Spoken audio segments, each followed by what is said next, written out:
Este programa es presentado por Doctora Roslay Hernández, médico estético avanzado. Te ayuda a crear conciencia en el cuidado de la piel. Muy buenos días, bienvenido a tu espacio Entre Artes con Madeleine Verde a través de la Street Radio 96.9 FM. Les recuerdo nuestras redes sociales, @la radio podcast por Instagram y por todas las plataformas digitales, y también mi cuenta personal por Instagram, @Madeleine Verde. También les recuerdo que nos estamos viendo totalmente en vivo a través de la señal de YouTube Street Radio, así tal cual lo pueden escribir y allí aparece este episodio Entre Artes con Madeleine Verde. Bueno, viernes 18 de octubre, por acá los compañeros están diciendo, wow, el tiempo pasa volando, sí, a pocos días o semanas ya de finalizar el año. Y bueno, yo quiero agradecerles como siempre a toda esta audiencia por acompañarme. Esa gratitud que día tras día hace es que me motive y me impulse siempre a traer no solamente los mejores invitados, sino los mejores contenidos y compartir toda una agenda cultural con todos ustedes. Así que muchísimas gracias por la sintonía. Bueno, y el día de hoy estaremos entre las artes, ¿no? Estaremos conversando sobre un festival que me fascina. He tenido la oportunidad de participar en alguna de las actividades que se está llevando a cabo, y también vamos a hablar con un escritor bastante joven, pero de unas crónicas que realmente son muy sentidas para mí porque, bueno, está ligado, está vinculado a lo social. Pero bueno, les recuerdo rápidamente nuevamente las redes sociales, @Street Radio, allí en todas las plataformas, por YouTube, y @la radio podcast en todas las plataformas. Mi cuenta personal, @Madeleine Verde.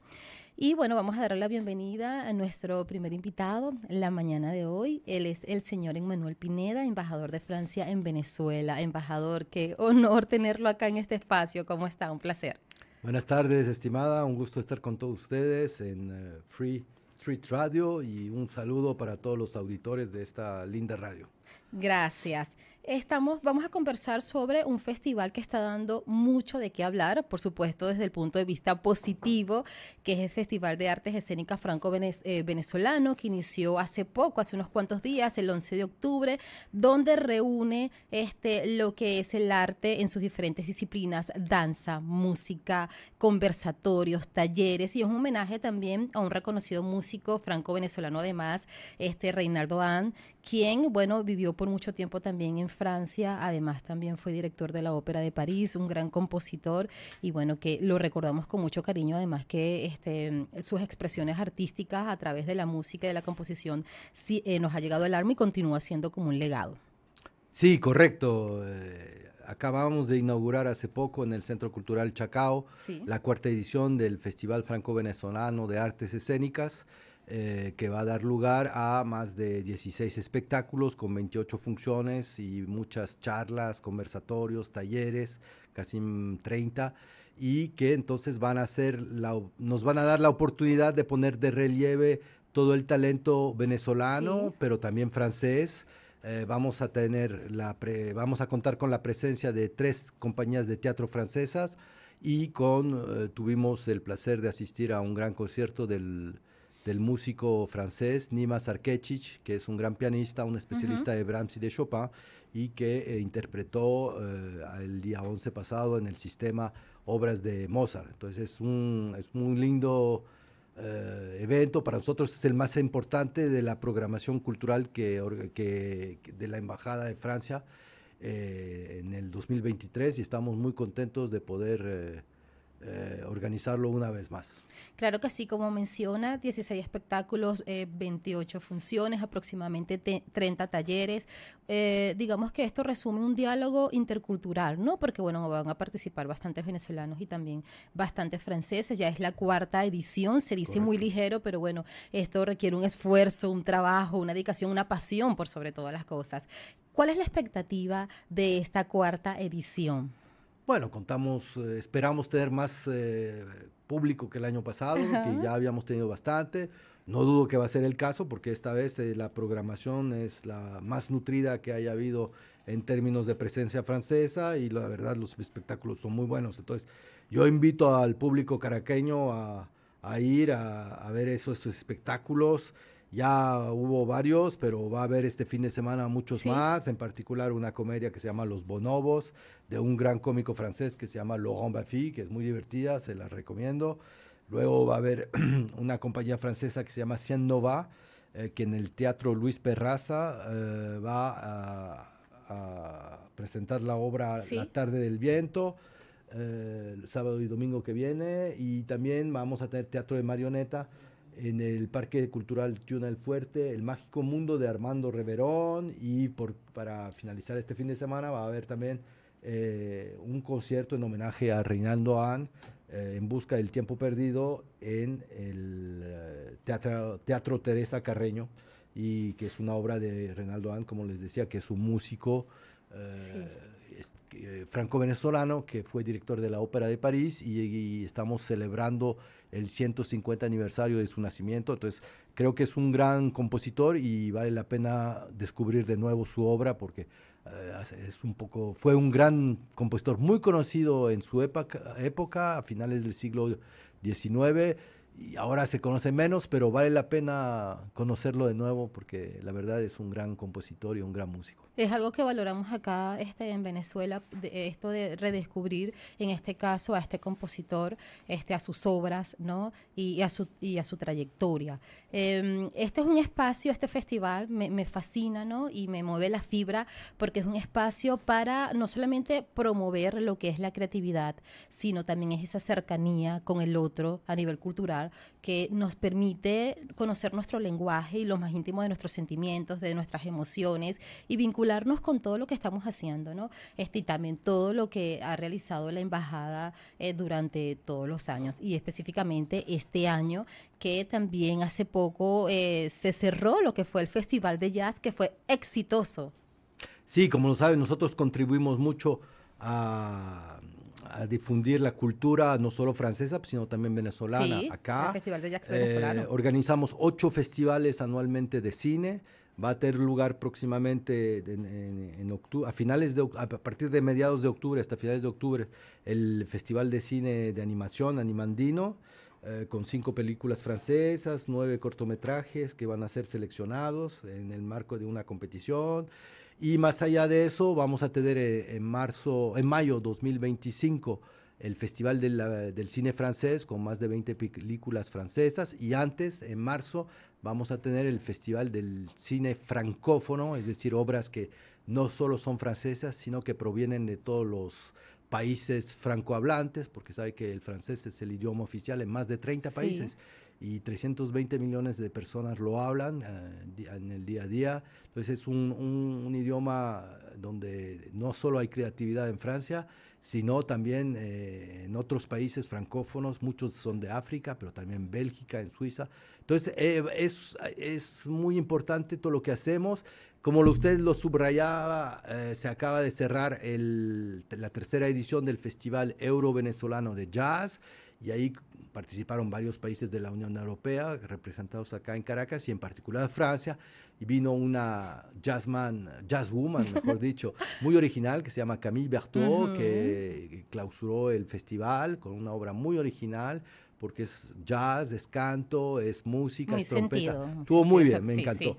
sí. Y ahorita se está cerrando también, se cerró hace pocos días la tercera edición del Festival de Cine Francés, Sí, con 10 películas de vuelta al cine. de vuelta al cine, tal cual. Y entonces eso muestra pone de relieve todo lo que Francia hace para contribuir al arte y a la cultura acá en Venezuela. Sí, Porque no solo es en Caracas, también es en las grandes diferentes urbes de la ciudades. del Sí, país, perdón.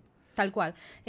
Como lo menciona también, Francia es muy activo a nivel de cine. Básicamente proyecta aproximadamente unas 400 películas, y por eso que también comenta es que el año que viene vamos a disfrutar, ¿no?, de ese festival para mayo, donde digamos que uno de los aliados va a ser el Centro Cultural Trasnocho, Claro. y otros espacios también. Claro. Sí, porque en Francia tenemos un sistema muy original de financiamiento de la Sí. creación cinematográfica. Es decir, usted cuando va al cine, una parte del boleto que usted paga sirve para va para un fondo de creación cinematográfica y además el Estado, los canales de televisión y de radio contribuyen a ese fondo y los territorios también, es decir, las municipalidades, las regiones, etcétera, etcétera. Y eso permite que haya un sistema de creación muy activo. Sí, más o menos, como usted lo subrayaba, se producen más o menos 400 películas al año, lo que es si usted compara con los otros países de Europa, va a ver que es muchísimo más, porque tenemos ese sistema muy original. Y por lo tanto, sí, el cine es nuestro fuerte, y y organizamos también anualmente el Festival de Cannes. Bueno, es un punto fuerte de lo cultural en Francia.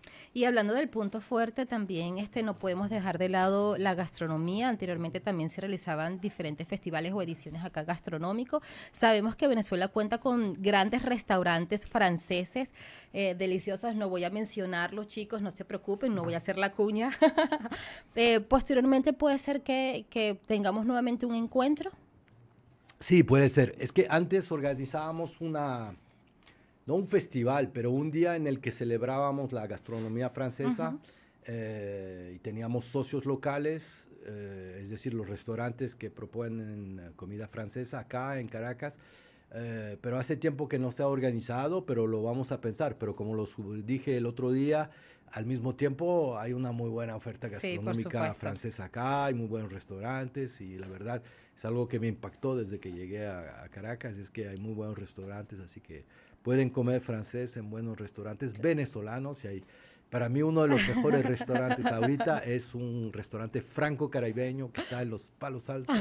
No voy a dar el nombre, pero es muy bueno. Gracias, no está bien. No, hay cosas muy buenas acá. No, hay cosas muy buenas, pero bueno, igual anhelamos esa edición gastronómica. ¿Quién quita, claro, querida audiencia, que Madeleine Verde cocine allí alguna comida para ustedes francesa? Bueno, todo puede pasar acá entre artes.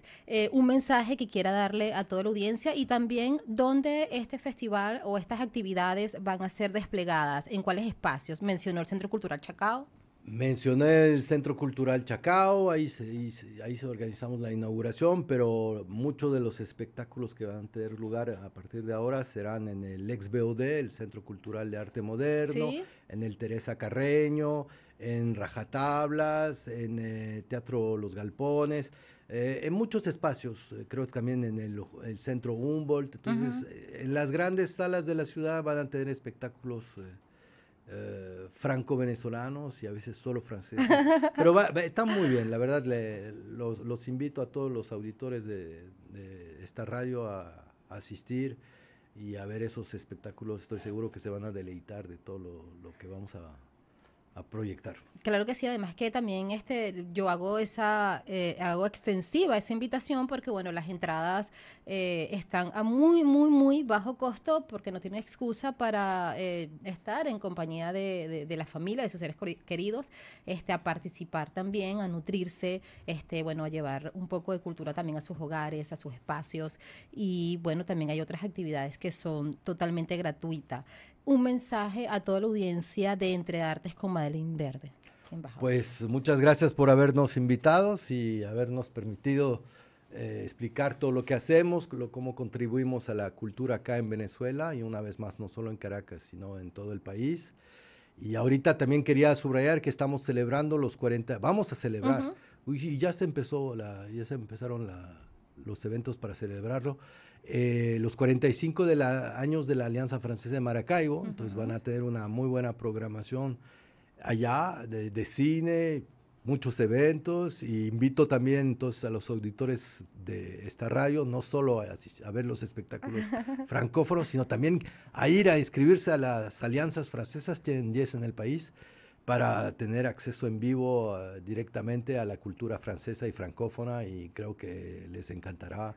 Francia es un gran país a nivel de cultura literaria, filosofía, filosofía y vale la pena, la verdad, aprender francés. No, claro que sí, allí estaremos. Gracias por la invitación. Además, Francia es un país que nos ha dado a nivel cultural tanto, nos ha regalado a nivel cultural tanto y de seguro estaremos nutriéndonos con toda esa cultura. Gracias. Próximamente lo tendremos nuevamente acá, embajador. Qué grato realmente esta entrevista, conversar y sobre todo que pueda llegarle a la audiencia de Entre Artes con Madeleine Verde. Pues vamos a estar reposteando esta entrevista por YouTube y también allí vamos a dejar el link para que puedan tener como ya de fácil acceso lo que son las actividades culturales, ¿no? Que van a tener, que va a ser, que empezó desde el 11 y finaliza el día 27 de este mes. Gracias nuevamente, embajador. Gracias a ustedes. Y se me olvidó decir ¿Sí? que toda la programación la van a encontrar en la página web de la embajada, Emba Francia, en Instagram o en Twitter, y igual en Instagram en Festival Franco Venezolano. Bueno, ya saben, no se lo pueden perder. Nuevamente, gracias al embajador Emmanuel Pineda, embajador de Francia ante la República Bolivariana de Venezuela. Nosotros vamos a una pequeña pausa con buena música y ya regresamos. Y continuamos en tu espacio Entre Artes con Madeleine Verde. Les recuerdo las redes sociales, @ la radio podcast por Instagram, mi cuenta personal @ Madeleine Verde, solamente por Instagram. Y también nos estamos viendo totalmente en vivo para los oyentes que se están incorporando en estos momentos. Street Radio por YouTube, entonces Street Radio Entre Artes con Madeleine Verde. Y allí también pueden disfrutar en estos momentos del programa. Si también no solamente quieren vernos, escucharnos, sino también vernos. Además que les recordamos que este programa queda colgado allí por YouTube. Entonces, bueno, nada, la invitación es para que sigan siempre en sintonía, no solamente la 96.9 FM, sino también a través de esta plataforma digital YouTube, Street Radio. Ahora voy a darles la bienvenida a un invitado que nos acompaña desde muy temprano. Es el segundo invitado del programa, que además me emociona mucho hacer una tertulia, porque bueno, más allá de una entrevista, una tertulia con él. Es un joven escritor que sus crónicas, ensayos, cuentos han sido publicados en Pro Da Vinci, Gato Pardo, El Nacional, El Estímulo, y hoy nos viene a hablar de su segunda creación, una segunda creación bastante sentida, bastante sensible, que está vinculado con lo social. Son 5 crónicas, me las leí absolutamente todo, los felicito, y realmente es algo de reflexión, no solamente a nivel social, sino también a nivel personal. Así que yo los invito que puedan leer este maravilloso libro, Así el mundo se venga abajo. Próximamente van a bautizarlo, pero bueno, me estarán diciendo, Madeleine, por favor, ¿cuál es el misterio? Revela ya quién es el invitado, quién es el escritor de este libro. Y bueno, le damos la bienvenida a Raúl de Armas. ¿Cómo estás, Raúl? Encantada de tenerte acá. Gracias, Madeleine, gracias por la invitación, por la presentación, por las felicitaciones, por decir que este libro es una creación. Creo que es una expresión bastante bonita, ¿no? Gracias, Raúl. Sí, esto básicamente es tu segundo bebé. El primero fue El Relámpago Mudo. No he tenido la oportunidad de leerlo, pero bueno, me encantaría. Este libro, Así el mundo se venga abajo, 5 crónicas, bueno, de la editorial Eclexidra, de la colección Los Insulares. Bueno, nació para dejarnos un mensaje, para transmitirnos un poder, una fuerza, una sabiduría a través de lo físico, ¿no? Que fuiste tú, y bueno, básicamente a través de tu alma, de tu corazón, de tu inspiración y de la reflexión que pudiste hacer. Hablemos sobre Hacia el mundo se venga abajo. Empecemos primero con el título. Sí, el título... Que fue algo que me impactó, Raúl. ¿Te gustó? Me impactó. Sí. El título tiene una historia, porque resulta que es la frase que dice el primer sujeto de las crónicas en la primera entrevista que le hago. Sí. Yo le pregunté esa primera vez, ¿no?, que hicimos una entrevista más o menos formal, si podía grabar la entrevista.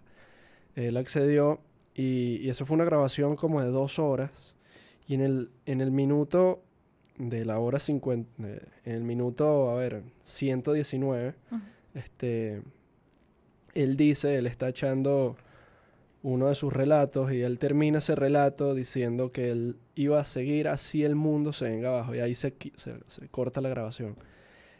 Y yo estuve buscando el título de este libro durante un tiempo, Sí. Cuando uno titula un libro, uno, bueno, esboza una serie de candidatos potenciales, ¿no? Un montón de títulos.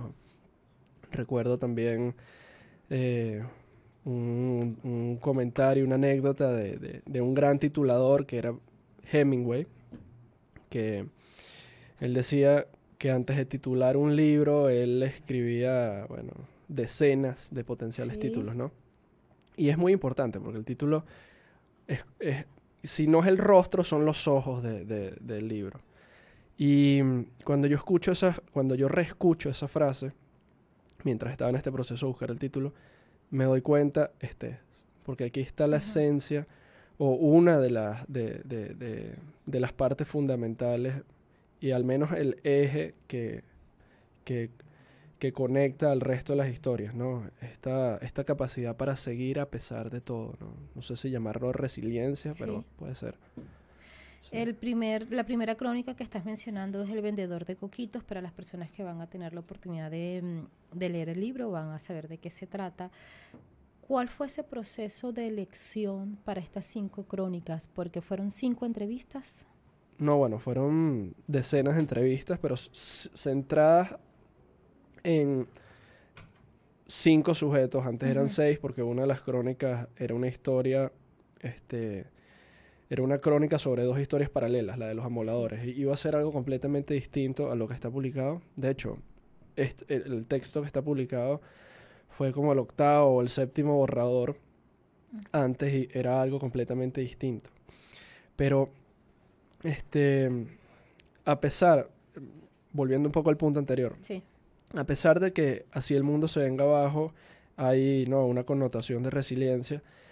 Ese no es el punto del libro, no necesariamente ese es el punto del libro. Al final, un libro está hecho para que haya múltiples lecturas y creo que mientras menos se imponga el autor a decirle a los lectores, mira, esto va por este camino, mejor.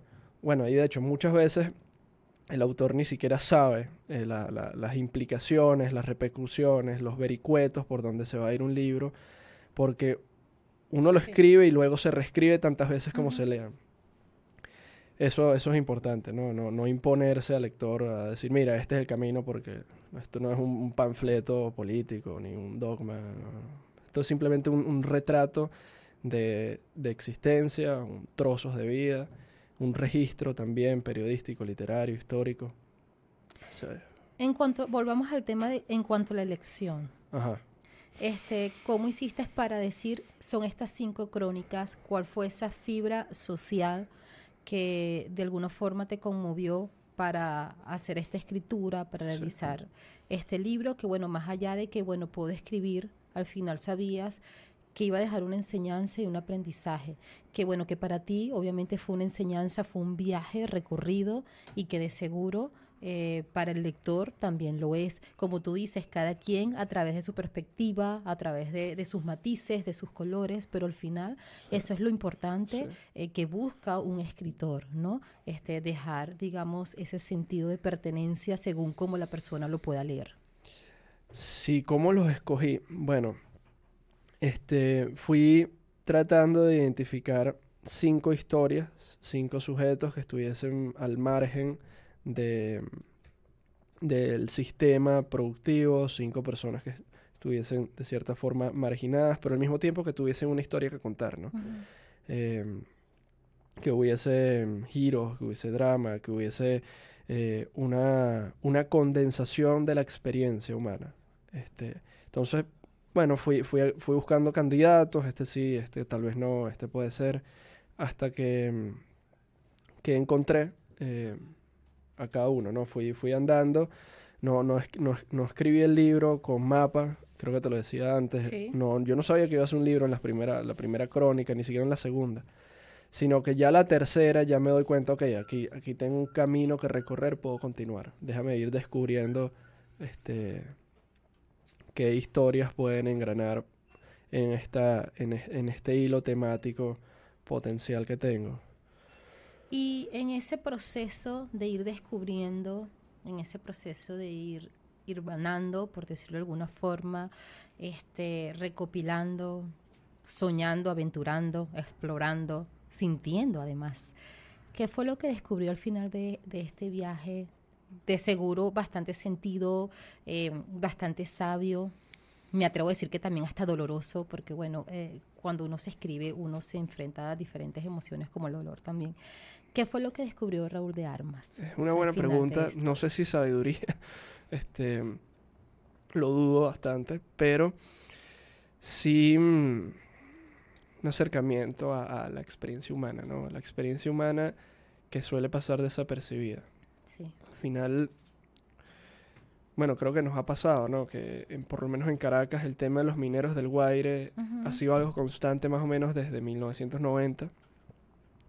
Y me di cuenta que nadie conocía realmente cómo una persona llega a ser minero del Guaire. O sea, Sí. ¿qué ha pasado en su vida para que una persona termine viviendo de la cloaca de una ciudad? Sí.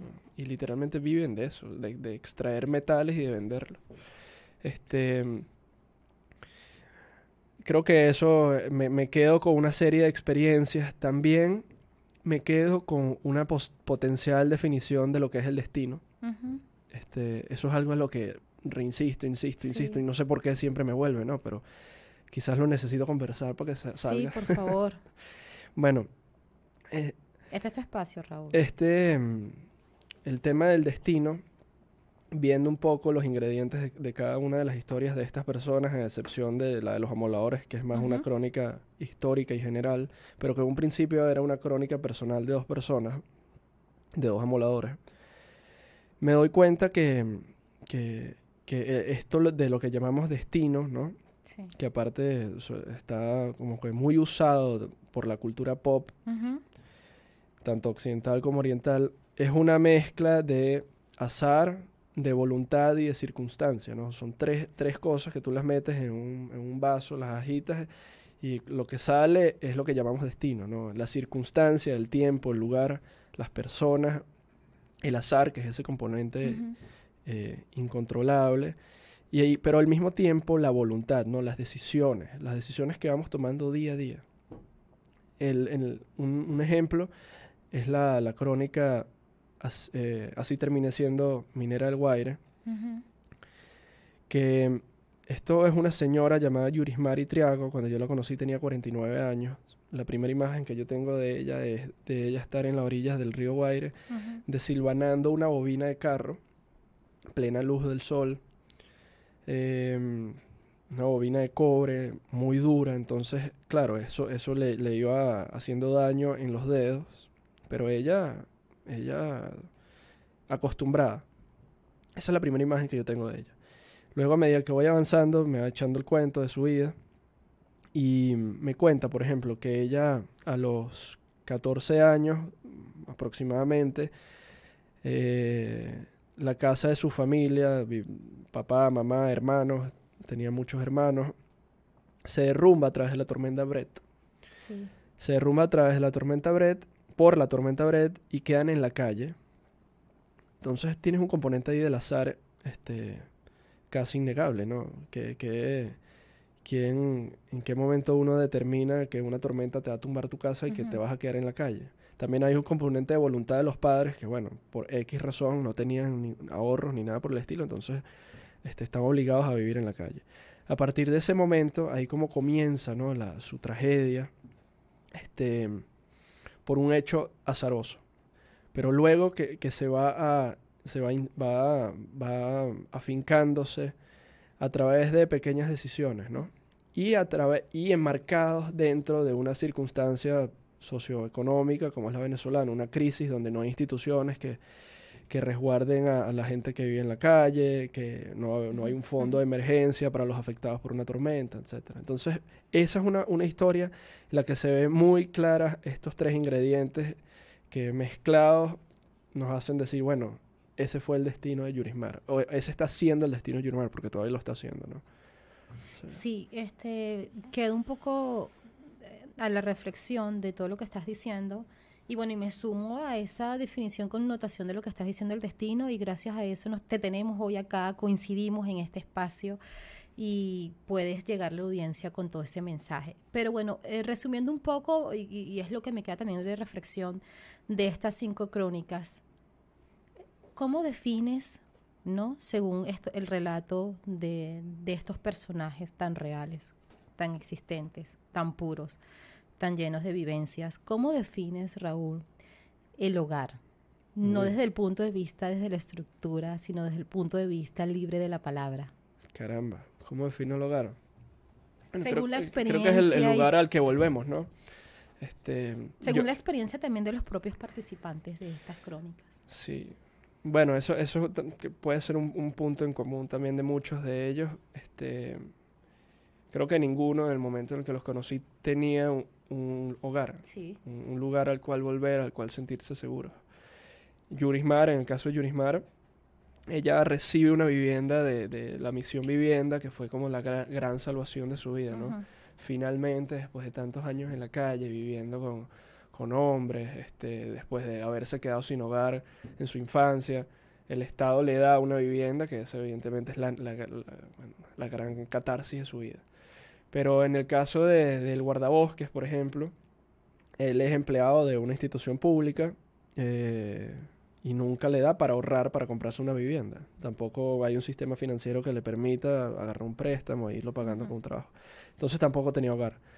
En el caso del vendedor de coquitos tampoco, uno de sus grandes dificultades, así como el de muchas personas, ¿no? Es el tema de la renta, de vivir en un hogar alquilado, pero el trabajo que no te da para pagar la renta.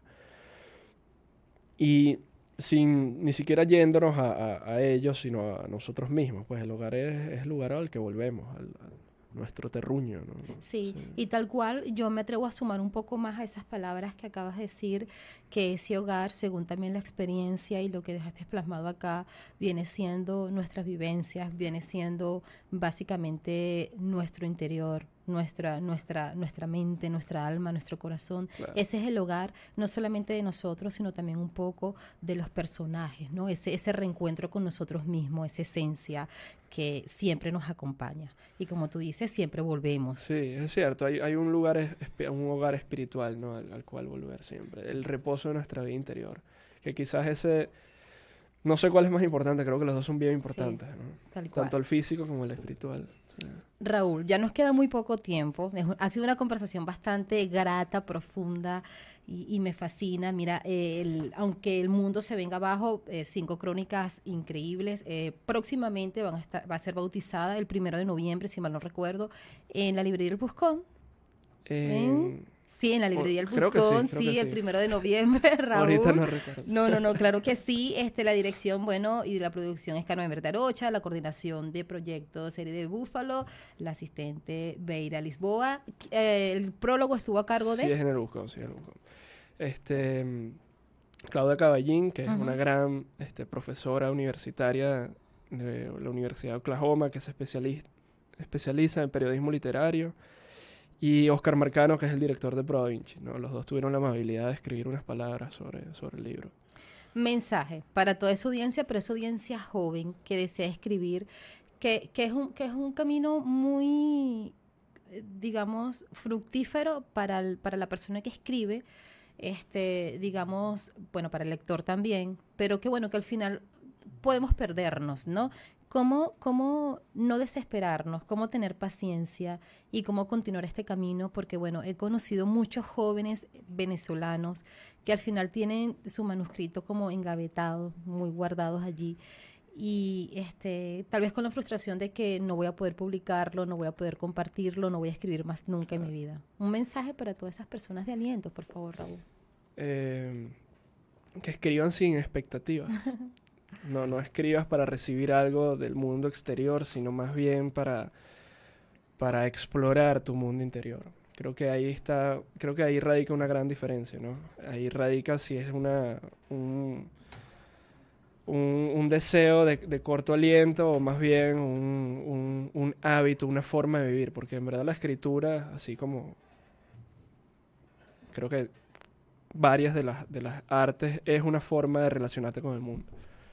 Entonces, si tú haces eso esperando recibir algo a cambio, material sobre todo, ya sea dinero, fama, qué sé yo, sí, Sí. Probablemente quedes decepcionado. Gracias, Raúl, por acompañarnos. Redes sociales, alguna plataforma donde te podamos seguir también y donde puedas invitar a la audiencia este 1 de noviembre en la librería El Buscón. Sí, tengo un Instagram, @Raúl _de armas, y el Twitter es el mismo. Sí. Gracias, Raúl de Armas, por acompañarnos. Gracias a ti, Madeline. Hacia el mundo, no, gracias, un placer tenerte en este espacio. Y bueno, ustedes ya saben, hacia el mundo se venga abajo, nos vemos, nos reencontramos nuevamente con Raúl de Armas el 1 de noviembre en la librería Buscón, en el bautizo de su libro y sobre todo premiando estas 5 crónicas. Bueno, no vamos a hacer ninguna pequeña pausa, ya nos despedimos, por Dios, yo me quiero quedar 3-4 horas acá en Street Radio. Lo que pasa es que, bueno, el equipo de producción es demasiado chévere, así como decimos los venezolanos. En redes sociales, @la Radio Podcast, mi cuenta en Instagram, @Madeleine Verde, Street Radio por YouTube, allí estamos en sintonía y bueno, nada, los espero el próximo viernes. Gracias por todo, chao, chao.